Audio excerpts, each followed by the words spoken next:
குமாரை பார்த்தீங்கன்னா ஏன்டா இவனை பார்த்தோம் அப்படி ஒன்று ஃபீலிங் எல்லாருக்கும் ஏற்படும். முக அமைப்பு அப்படி.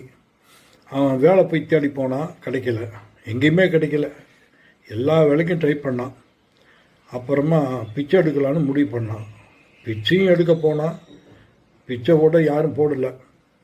சரி இனிமேல் சரி வரேன்னு சொல்லிட்டு ஒவ்வொரு ஊராக போனான். அப்போ ஒரு முடிவு எடுத்தான். சரி நம்ம திருடலாம் அப்படின்னு முடிவு பண்ணி ஒரு நாள் ராத்திரி அந்த ஊரில் அப்படியே நோட்டை விட்டான். பகல் பூரா நோட்டை விட்டான். ஒரு இடம் ஃபிக்ஸ் பண்ணான். நைட்டு போய் அந்த வீட்டுக்கு போனான். ஒரு பொம்பளை ஒரு 35 வயசு தூங்கிட்டு இருந்தா. அவள் தாலியை கட் பண்ணி எடுத்துகிட்டு போயிட்டான். அப்புறம் மனசாட்சி பொறுக்கலை, அவள்கிட்ட கொண்டு கொடுத்தான். அவன் என்ன சொன்னால், இறக்கப்பட்டு நான் உன்னை கல்யாணம் பண்ணிக்கிறேன்னு கல்யாணம் பண்ணிக்கிட்டான். 3ஆவது நாள் அவன் எங்கே போனான்னு தெரியல. ஏன் அப்படி பண்ணான்னா, அவளுக்கு என்னன்னா ஆம்பளைங்களை பார்த்தா ஒரு ஆசை வரும், அனுபவிப்பா. அப்புறமா கொலை பண்ணி அவள் வீட்டிலேயே போச்சிடுவாள்.